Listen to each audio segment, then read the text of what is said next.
विद्यार्थी मित्रांनो, पीएल आहे म्हणजे आता ओरल प्रॅक्टिकल सबमिशनची लगबग चालू आहे. सो ओरल आणि प्रॅक्टिकलचं मुलं भलतंच टेन्शन घेतात. टेन्शन घेण्यासारखं काही नाही, पण महत्वाचं पण आहे, कारण ओरल प्रॅक्टिकल बॅक राहिलं तर खूप आपला सीजीपीए डाऊन होऊन जातो. सो ओरल प्रॅक्टिकलचा अभ्यास कसा करायचा, काय स्ट्रॅटेजी सोप्या सोप्या फॉलो करायच्या की जेणेकरून ओरल प्रॅक्टिकलला 50 पैकी आपण 40च्या वरती आरामात जाऊ शकतो, याच आयडियाज मी इथे देणार आहे. मित्रांनो बघा, या ज्या आयडियाज आहे या स्वतः मी फॉलो केलेल्या, कितीतरी मुलांनाही दिलेल्या आहे. छोट्या छोट्या पण खूप महत्वाच्या कन्सेप्ट आहे. व्हिडिओ पूर्ण बघा, तुम्हालाही आयडिया क्लिअर होतील. कारण हे तर मी विचारच नव्हता केला, एवढं सोपं होतं, पण या आयडिया वापरल्या तर आपण नक्की स्कोर करू शकतो. बघा मित्रांनो, पहिल्यांदा ओरल विषय बोलूया. ओरलला काय असतं किंवा प्रॅक्टिकल विषय एकत्र सांगतो मी. ओरल प्रॅक्टिकलला कसं आहे की समजा पहिल्या गोष्टी, काही गोष्टी लक्षात ठेवा बारीक बारीक, की पेन तुमचा स्वतःचा घेऊन जा. मुलं पेनच नेत नाही, ते जाऊन इतरांना मागतात. सेकंड, ड्रेसवर जा, कॉलेज युनिफॉर्मवर जा, विदाउट युनिफॉर्मवर अलाउड होणार नाही.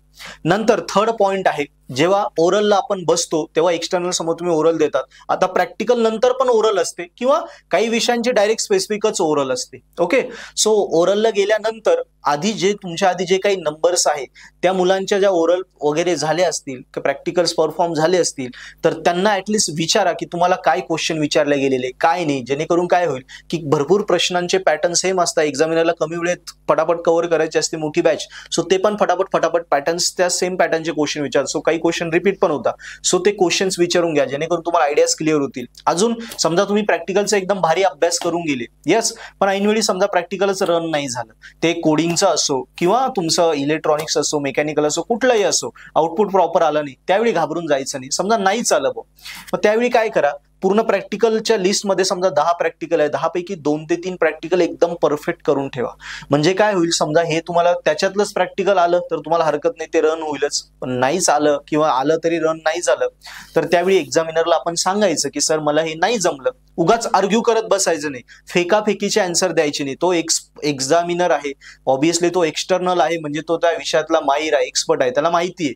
तुम्ही जर चाटा मारायला लागले तर आम्हाला समजतं तुम्हाला त्या विषयी किती नॉलेज आहे, काय नाही. सो उगाच चाटा मारायच्या नाही, सरळ सांगायचं, सर प्रयत्न करायचा, सर मला हे नाही जमलं, आउटपुट नाही आलं, पण मी याच्यावरची मला तुम्ही ओरल घ्या, ओरल जर घेतली मी चांगले आन्सर देऊ शकतो, तर तुम्ही मला चांगले मार्क द्या किंवा तुम्हाला जसं पॉसिबल होईल तसे चांगले मार्क देण्याचा प्रयत्न करा. सो त्या प्रॅक्टिकलवर तुमची ओरल द्या. जर मग एक्झामिनरला आपण पोलाइटली चांगलं सांगितलं तर ऑब्विसली त्यावेळी ते ओरल प्रॅक्टिकल घेतात त्या विषयावर, त्या तुमच्या सब्जेक्टवर, म्हणजे जो ओरल प्रॅक्टिकलचा तुमचा टॉपिक आहे त्याच्यावर, आणि तुम्हाला तिथेही तुमचे चांगले मार्क देऊ शकता. किंवा ऑदर सब्जेक्ट आहे, ऑदर तुमचा टॉपिक असेल, त्या ऑदर टॉपिकही तुम्ही सुचवला तरी त्याच्यावरही एक्झामिनरने समजा ओरल प्रॅक्टिकल जर घेतली, त्याचे चांगले आन्सर आपण दिले, तर तिथे पण आपल्याला ऍटलिस्ट नाही 40, कारण आपलं रन नाही झालंय, पण 40 ने पण ऍटलिस्ट फेल तर करणार नाही, 30-35 तर मार्क देतील.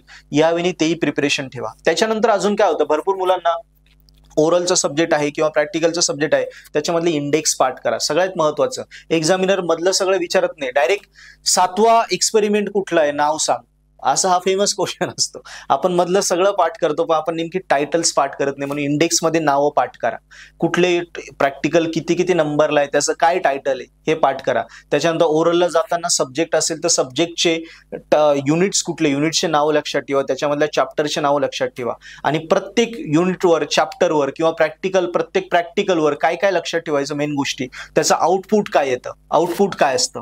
सेकंड, त्याचा एम काय आहे, आउटपुट एम. त्याच्यानंतर त्याचे बेनिफिट्स काय आहे, त्याचे फीचर्स काय आहे, यस, आणि त्याची एकंदरीत प्रोसेस काय आहे, रिअल लाईफ मध्ये त्याचे काय ऍप्लिकेशन आहे. या 6 गोष्टी लक्षात ठेवायच्या ओरल प्रॅक्टिकल मध्ये.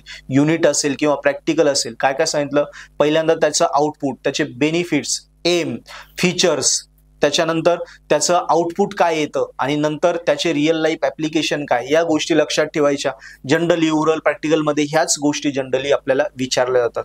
या बारीक बारीक गोष्टी फॉलो करा. त्याच्यानंतर मी सांगितलं पेन स्वतःच घेऊन जा, कॅल्सी कंपल्सरी असू द्या, मुलं विसरून जातात, हो. त्याच्यानंतर आपला गणवेश म्हणजे आपला ड्रेस कोड जो कॉलेजचा आहे तो कंपल्सरी घ्या.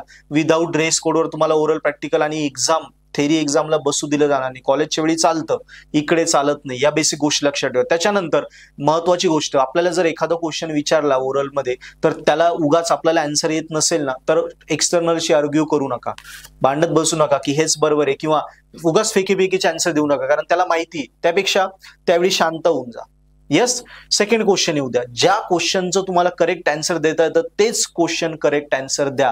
आपण शांत राहिलो, शांत माणूस इतरांना आवडतो, चिडचिड करणारा आवडत नाही, फेकाफेकी करणारा आवडत नाही. भले 8 प्रश्नापैकी तुम्ही 3च आन्सर देऊ शकले, पण ते बाकी प्रश्न नाही जमले, सॉरी सर नाही जमत, ह्या पद्धतीने गेले, शांत राहिले, तरी तुमच्यावर वेगळं, तुम्ही व्यक्ती म्हणून कसे आहात, भले अभ्यासात कमी पण व्यक्ती म्हणून कसे आहात हे पण एक वेगळं इम्प्रेशन पडतं. आणि त्याने ऍटलिस्ट तो 3-4 क्वेश्चन आन्सर दिले, फेल करण्याच्या आधी 5 तरी करेल, या विनी जाईल. किंवा मग तिथे पण हाच फंडा वापरा की सर या टॉपिकवर मला नाही जमले, 8 पैकी मी 3च आन्सर दिले, पण मला ह्या टॉपिकवर तुम्ही क्वेश्चन विचारा, याच्यावर मी चांगला प्रॅक्टिस केलेली आहे, असंही तुम्ही सांगू शकता, या वेनी पण जाऊ शकता. क्लिअर. सो हे काही फंडे आहे, हे फॉलो करा. त्याच्यानंतर बघा, ओरल प्रॅक्टिकलला बसताना सरांसोबत जेव्हा आपण पहिले वेळी सेटिंग करतो समोर, तेव्हा गुड आफ्टरनून, गुड मॉर्निंग ह्या शब्दांचा वापर करा. छोट्या छोट्या गोष्टी, वर्गात जाताना मे आय कम इन सर विचारून जा, डायरेक्ट मध्ये शिरू नका, म्हणजे उद्धट राहायचं नाही, पोलाईट राहायचं. जेवढं तुम्ही पोलाईट नम्र राहाल तेवढा त्याचा ऍज अ इम्पॅक्ट इनडायरेक्टली पडतो. हे वरचं बटन खोलायचं नाही, इंजिनिअरिंगला मुलं खोलतात, सगळे बटन्स लावा, या बारीक बारीक गोष्टी आहे पण लय गरजेचे आहे. इन करून जा, गचासारखं जायचं नाही, टापटीप जायचं, प्रॉपर फॉर्मल तुमचा जो कॉलेजचा ड्रेस असेल तो, शूज, त्याच्यानंतर वरचं बटन लावले, टाय वगैरे, जे तुम्हाला जॅकेट वगैरे असेल ते, केस बीस विंचरलेले, एक्स्ट्रा नाही, नख बिग काढलेले, एकदम टापटीप आणि एकदम फ्रेश हसत जायचं, खुश होऊन जायचं, रडत घाबरत जायचं नाही. ते तुमचं फर्स्ट इम्प्रेशन लास्ट इम्प्रेशन असतं.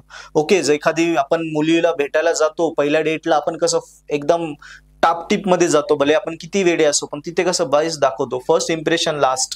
तसंच आहे, एकदम टापटीप, एकदम पॉश मध्ये जायचं, बारीक कपडे बिपडे धुतलेले, इस्त्री केलेले, तेच घाणेरडे कपडे घालून मळकटलेले वगैरे, इकडे फाटलेलं, हे बटन तुटलेलं, असं जायचं नाही. पहिलं इम्प्रेशन भारीच पडलं पाहिजे, निम्मे मार्क इम्प्रेशनलाच असतात. ओके. सो टापटीप एकदम प्रॉपर जायचं. मे आय कम इन विचारून आधी मध्ये जा, गेल्यानंतर good morning sir, good afternoon, काय असेल ते बोलायचं त्यांना. यस. किंवा शुभ प्रभात म्हणा, शुभ दुपार म्हणा सर, या तुम्हाला ज्या वेळी वाटेल त्या गोष्टी त्या फॉलो करा. याच्यानंतर समोर बसले, मग गोष्टी तुमच्या सुरू होतील.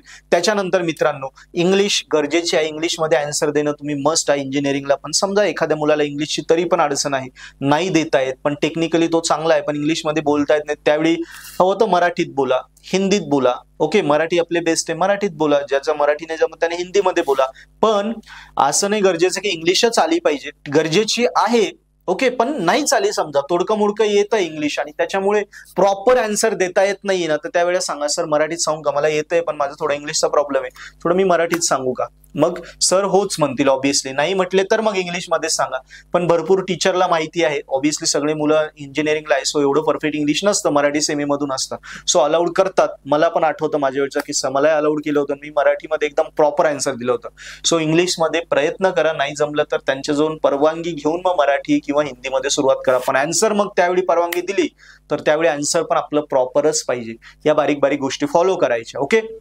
अजून एक महत्वाचा फंडा सांगून देतो. आपल्याला माहिती आहे आपलं ओरल प्रॅक्टिकल कुठल्या विषयाचं आणि कुठले टीचर आपल्याला इंटरनल असणार आहे, एक्सटर्नल तर माहित नसतं पण इंटरनल असणार आहे. सो इंटरनल टीचर सोबत सबमिशन जर वेळेवर केलं असेल किंवा इंटरनल टीचर सोबत चांगलं रिलेशन तुमचं असेल, नसेल तर डेव्हलप करा, त्यांना जाऊन भेटा, सर मला एवढे प्रॅक्टिकल आहे, मला कुठलं प्रॅक्टिकल येऊ शकतं किंवा कुठलं प्रॅक्टिकल सोपं आहे, इतके दिवस मला नाही जमलं किंवा ह्या प्रॅक्टिकल्सचे मला अब्सेंट होतो, पण मला सांगा सर, थोडी हेल्प करा, मला थोडं मदत करा त्यावेळी. अशा प्रकारे पोलाइटली जाऊन आपण टीचरला भेटून आलो, मी इथून पुढे चांगला अभ्यास करेल, सगळ्या गोष्टी करेल, आपल्या इंटरनल टीचरला तुमच्याविषयी ओळख करून दिली, कारण इंटरनल टीचरला वर्गात 60-70 मुलं असतात, प्रत्येकाचं नाव नसतं माहिती, सो आपली ओळख करून दिली, सगळ्या गोष्टी दिल्या, तर इंटरनल टीचर पण त्यावेळी आपल्याला थोडीफार मदत करू शकतात, सगळी नाही पण थोडा सॉफ्ट कॉर्नर होणं पण खूप गरजेचं आहे, थोडा सॉफ्ट कॉर्नर पण खूप गरजेचं आहे. सो ह्या गोष्टी, या रिअल टाइम गोष्टी आहेत, त्याच्यात या नक्की नक्की नक्की फॉलो करा. बघा, ओरल प्रॅक्टिकलला जिथे तुम्हाला 30 मार्क पडणार होते,